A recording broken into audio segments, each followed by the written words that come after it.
Yan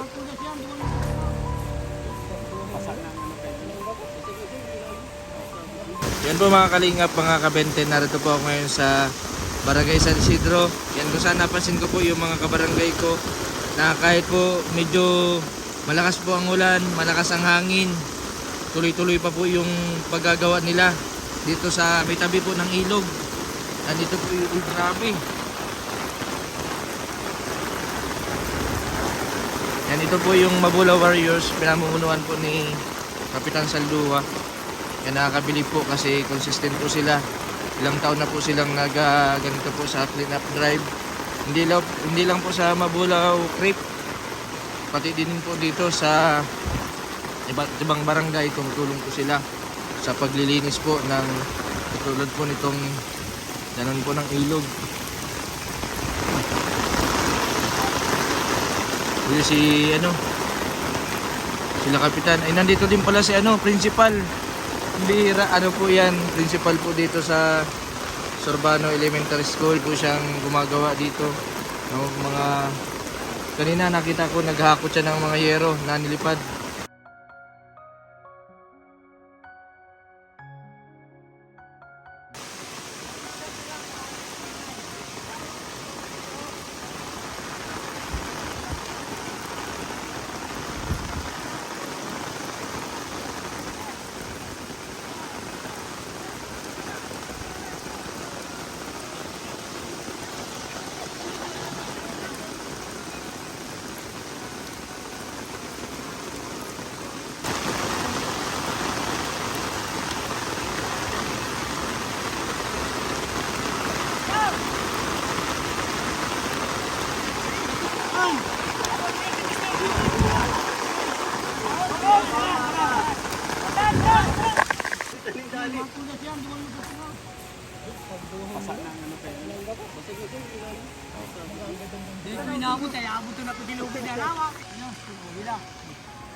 Pag pinindupan ko, abot ka.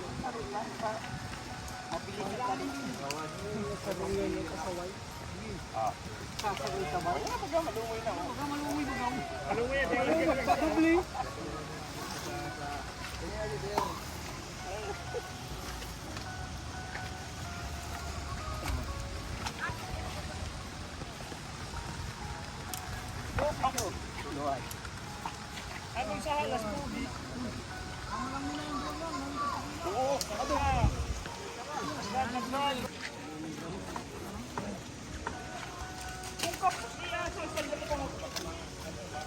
And grabe po yung lakas ng ulan kanina.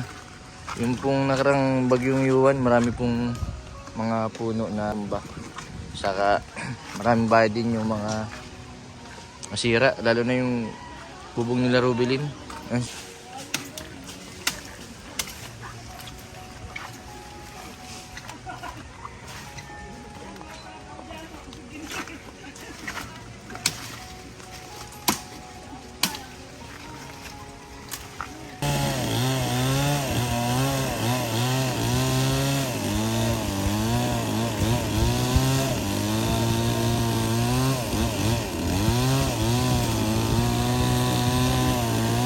Yan si Jody.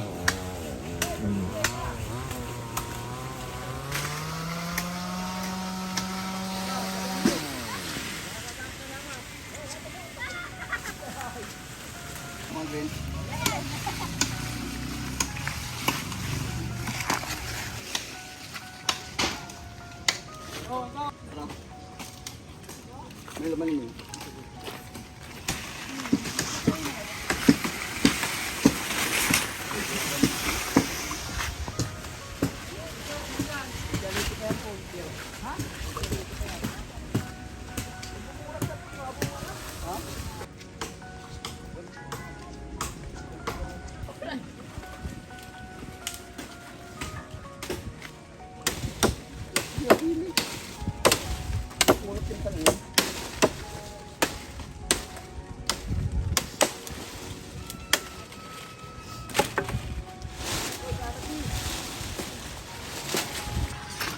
Yan, may padating naman po na bagyo. Yan, kailangan po mabawasan yung mga sanga po ng mga puno. Grabe itong ano na ito. Buwis buhay po yung ginagawa nila. Yan po sila, mga volunteer lang po sila ng Mabula Warriors. 5 taon na sila sa yung samahan ng sa Barangay San Isidro. Kahit po walang sahod, sa tuwing linggo lang po sila nakakaganito gawa ng pag wala po mga trabaho ay dito po nila nilalaan yung kanilang oras sa pagtulong sa barangay. Kahit walang sahod, tuloy pa rin po yung pagtulong nila. Halos 5 taon na. Presidente ng Mabula Warriors. Tapos ito si Kuya Mio, Chief Tanod.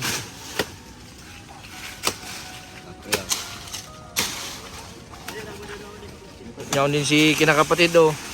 Tagal na din dito, mga kung saan ay yan po mga kalingap, mga kabente. Nakakatuwa po itong mga nandito po sa Barangay San Isidro, Mabula Warriors. Pati po yung Barangay Council, si Kagawad Naing nandito din. Tuwing linggo din siya na tumutulong sa clean-up drive ng Mabulaw. Hindi lang po sa Mabulaw sila, all around, pati dito sa ilog ng Dart River. Nung nakaraan, sila din yung naglinis ng mga punong kahoy na natumba dun sa Barangay Magang, Mabula Warriors. Salamat sa grupo ni Kapitan. Ayun, malaking tulong sa komunidad yung ginagawa nila. So kahit si Kuya Mio, yung Chief Tanod, kahit may edad na, tuloy-tuloy pa rin po yung paggawa niya.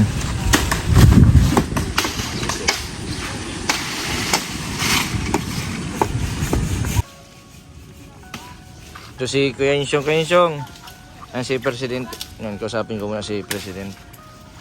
Pres, kumusta yung paglilinis ninyo nung mga kasagsagan ng bagyo?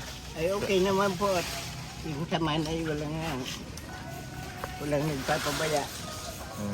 Nakakatuwa Kuya Insyong kasi kahit na wala kayong sahod tong linggo ay grabe yung paggagawa ninyo dito sa grabe ang tatag ng Mabula Warriors, Kuya Insyong.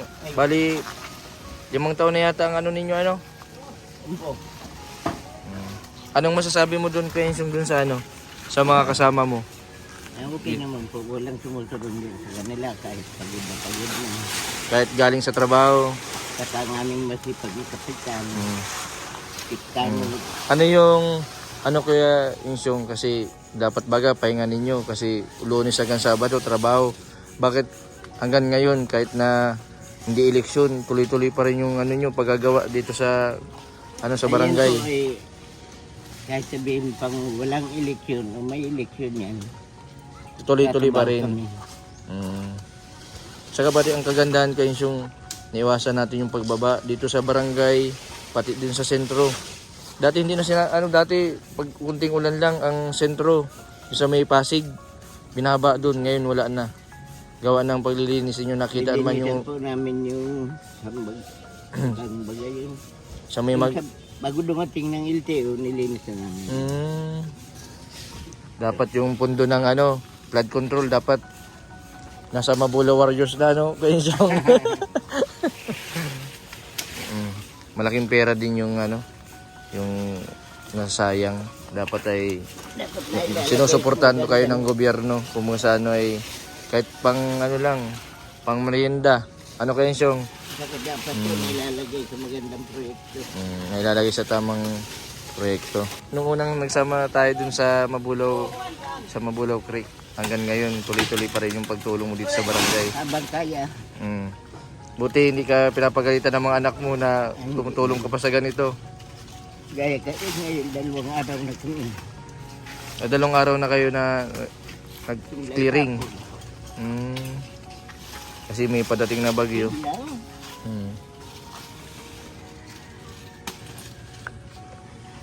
Sige. Alang-alang sumusipag natin barangay captain. Yan, mabuhay si Kapitan. Ito si Chief Tanod. Mio, kumusta? Okay lang. Grabe yung yung sunod-sunod na bagyo Yun ang ano, malakas talaga yun. Kaya lang talaga yun. Medyo nga hindi na surrender ang mga katawan. Ilang taon na kayo kay Mayo? Ito na ako, 69. Ah, 69. Palit lang ako. Ah, 69. Pero para mga ano pa lang kayo, 50. Kasi yung mga ganitong edad, yung iba nasa bahay na lang, nakaupo. Mahirap makabot yata ng ganyang edad. Manghina ka, no? Nakakatuwa kasi kahit na may mga edad na sila, tuloy-tuloy yung pagtulong.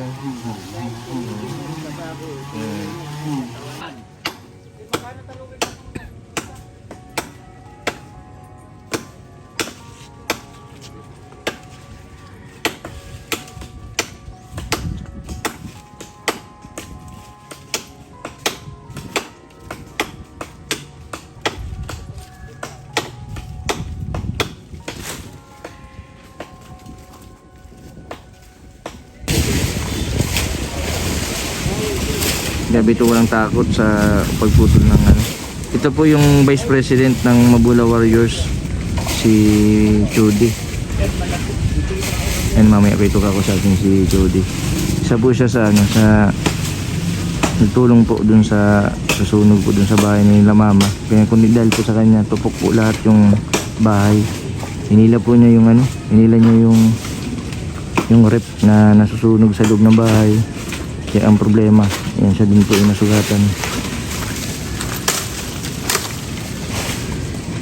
Ito ang pinakabatang kagawad sa Barangay San Isidro, si Kagawad Naing.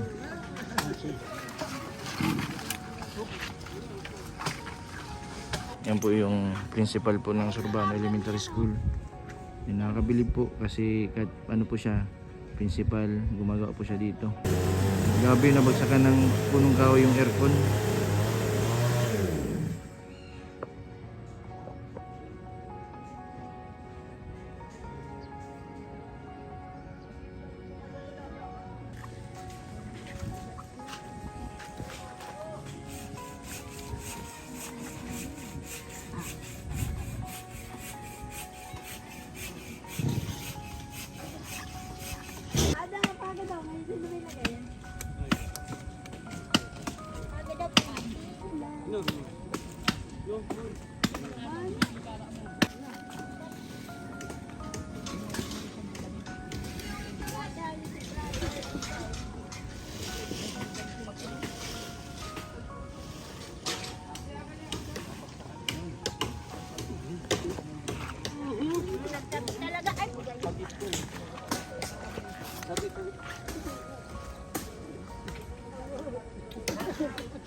Kap, grabe kahit na katanghali na, tuloy-tuloy pa rin yung mga tauhan mo sa ano, yung mga kasama mo sa pagpuputol ng mga sanga. Good morning. Betty Boy, Jason Saldua. Ako naman, ito ay nag-request sa amin ang Surbano Elementary School, ang pamunuan ng Surbano, may request naman sa amin for clearing operation. Dahil nga nung nakalipas na bagyo, may mga punong manabuwal dito. Makikita mo nga dyan, yung bagong installation nila ng aircon, tinamaan pati yung bubong talagang nakuha na yun. Kaya humingi naman ng tulong sa amin ang pamunuan ng Surbano na yun nga, kung ito nga mag-clearing kami. Kami naman wala naman kaming hinihindian kahit saan, kahit sino, Kahit sa ibang barangay. kahit nasuporta talaga kami. Saka itong na to para ma-prevent na natin ang malaking damage. Saka itong Surbanong ito ang namin sa ngayon dahil hindi pa naman malawak ang evacuation center namin sa barangay. Ito ang ginagawa naming evacuation center. Dalawang barangay yung evacuate dito. Barangay 1, tapos barangay San Isidro. Oo.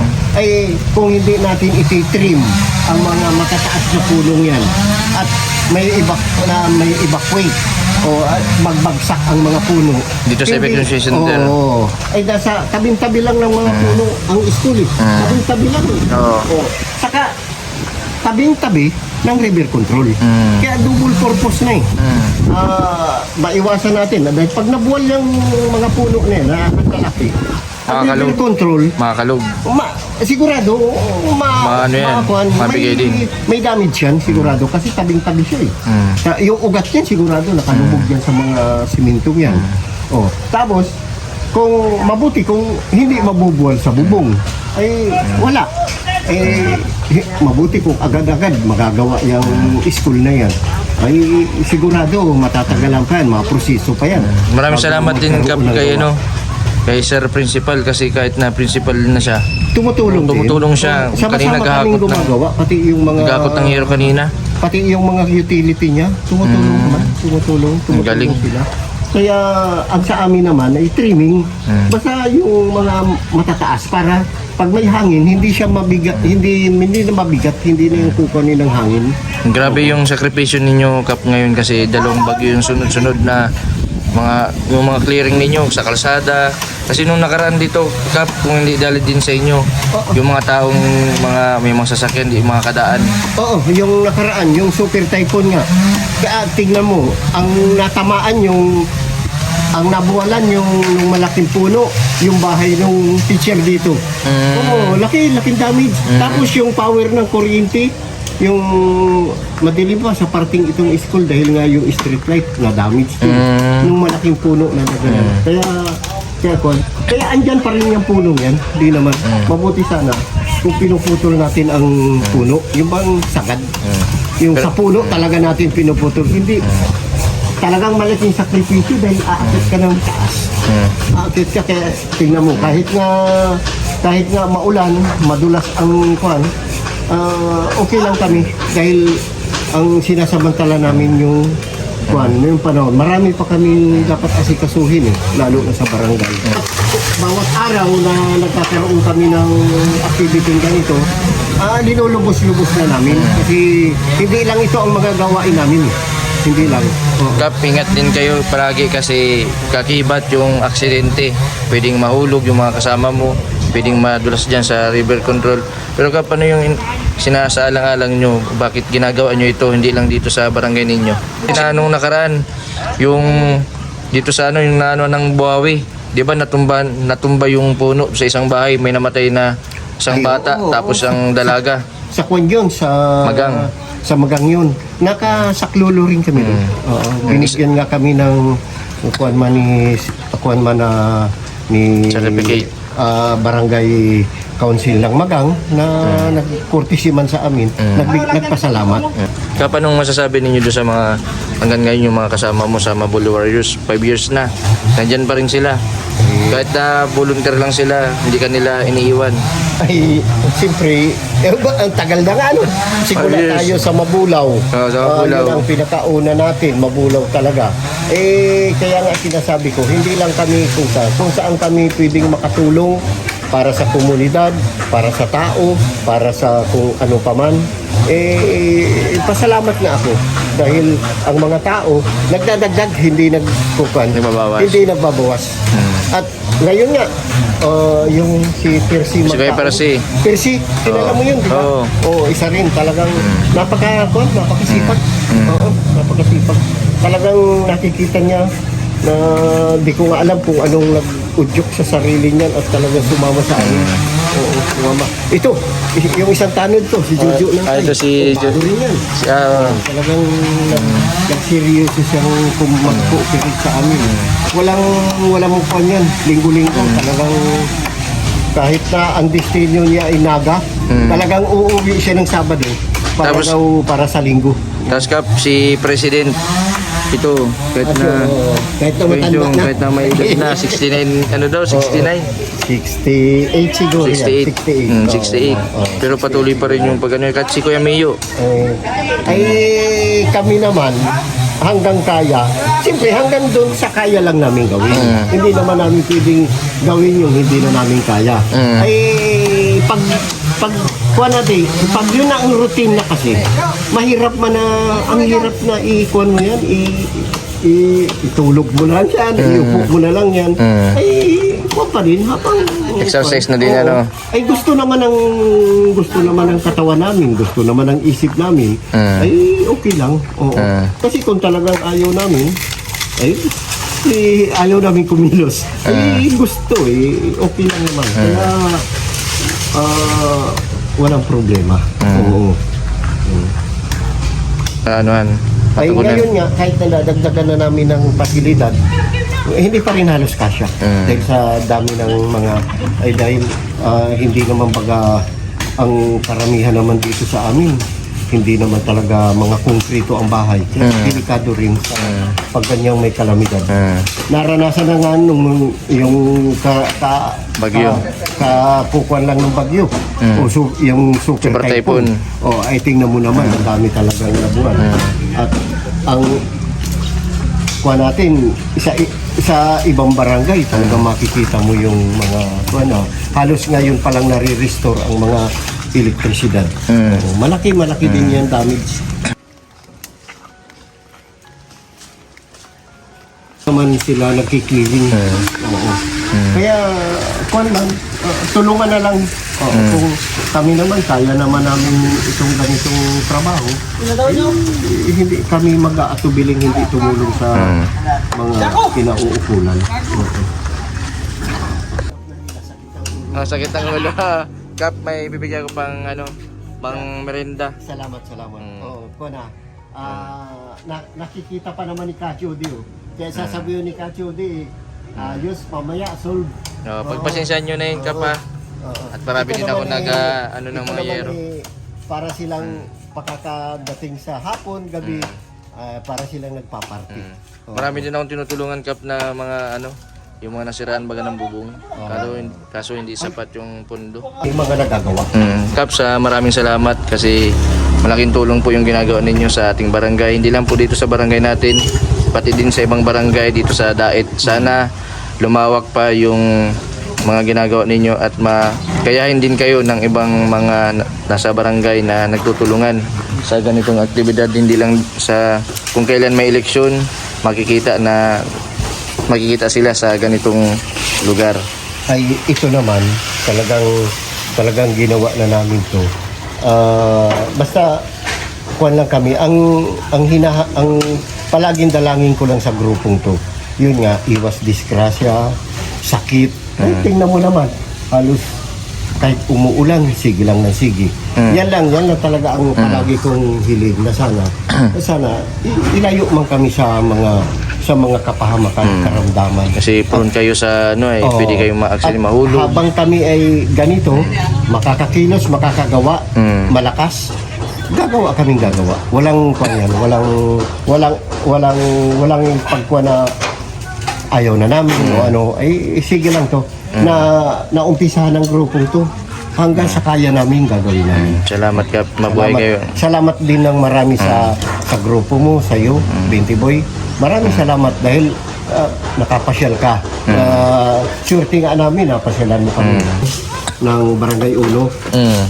Na dapat, dyan kami sa Mabulaw, ay nakita namin marami pang gawain. Mm. Kaya sabi namin, linggo, dito muna, hanggang sa matapos siguro to. Ayun. Kasi trimming man lang. Oh, trimming Hindi lang. naman Hindi naman yung puno ang pinuputol namin. Mabubuhay. Kung puno, pag... Dadaon pa yan, sasanga pa yan. Oo. Ay, mabilis. Katulad ngayon, baka January. Delikado din kasi ito pag may mga nag-evacuate dito. Oo, katulad yan. Oh. Sanga-sanga lang. Yan dyan, oo. Katulad yan. Kaya, yan lang talaga. Delikado. Trim lang. Oo.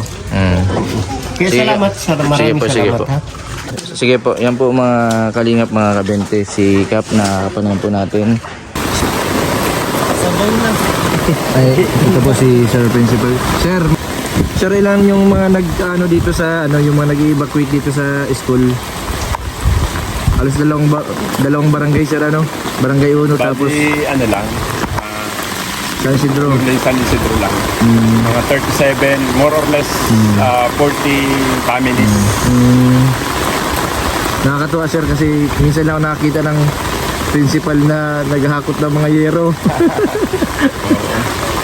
Naobliga at maraming salamat. Ako yung nagpapasalamat ng buong puso sa ating Barangay Mabula Captain. Warriors sa pangunguna ng ating napakasipag na punong barangay Samuel Saldua. Katuwang ang kanyang barangay DRR Disaster Risk Reduction Management Kagawad in charge, si Kagawad Francis Naing, 10 ng mga miyembro ng Mabula Warriors. Salamat din sir sa yung pagtanggap po doon sa mga nag-evacuate ng mga nakarang bagyo, yung Ay, oo. super typhoon. Oo. Halos marami po yung nag-evacuate dito. Talagang- Nabagtaan ko din sir na nabagsakan din yung aircon. Oo, wala pang isang taon yun na na-install yung air condition ng opisina. Nabagsakan itong mahogany. Kaya nag-trim kayo ngayon sir. Nagkaroon ng decision na maipatrim itong mga puno. ng Ano man lang sir, yung mga sanga-sanga lang. Oo, mga sanga-sanga na lang naman ito. Hindi naman siya totally pruning. At ito Kasi talaga delikado din sir at malapit Kaya sa... kung mapapansin ninyo itong mga board, mga spuds, bisa ng yan ay talagang totally napinsala na bagyong uwan. Kaya kung hindi natin ito ititrim, baka itong mga susunod pang mga bagyo ay mismong yung building na ang mabagsakan. Nakakabilib sir kasi dapat nagkuha na lang kayo ng babayaran. Ay. Ba't kayo pa yung pwedeng bagsakan kayo ng Wala sanga? tayong financial niyan na maipapambayad sa mga gagawa nito. Kaya laking pasalamat ako dito sa Mabula Warriors. At talagang 100% ang kanilang suporta sa sa school, sa Sorban Elementary School. Sir, salamat ulit. Okay.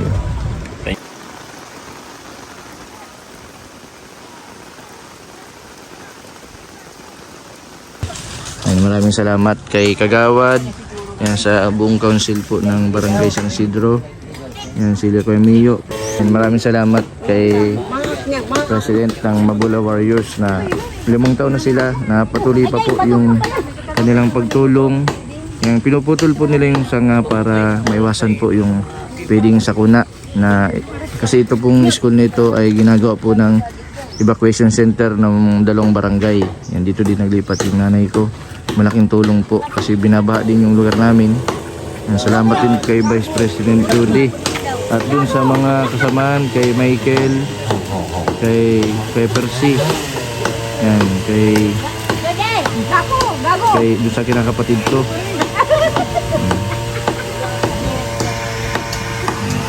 Yan po mga kalingap, mga kabente, maraming salamat po sa patuloy po ninyong suporta sa aking YouTube channel. Sa mga hindi po nag-skip ng ads, maraming salamat po. Sa mga hindi pa po nakapag-subscribe, subscribe po Mr. 20 Vlog. Maraming pong salamat. God bless po sa inyong lahat.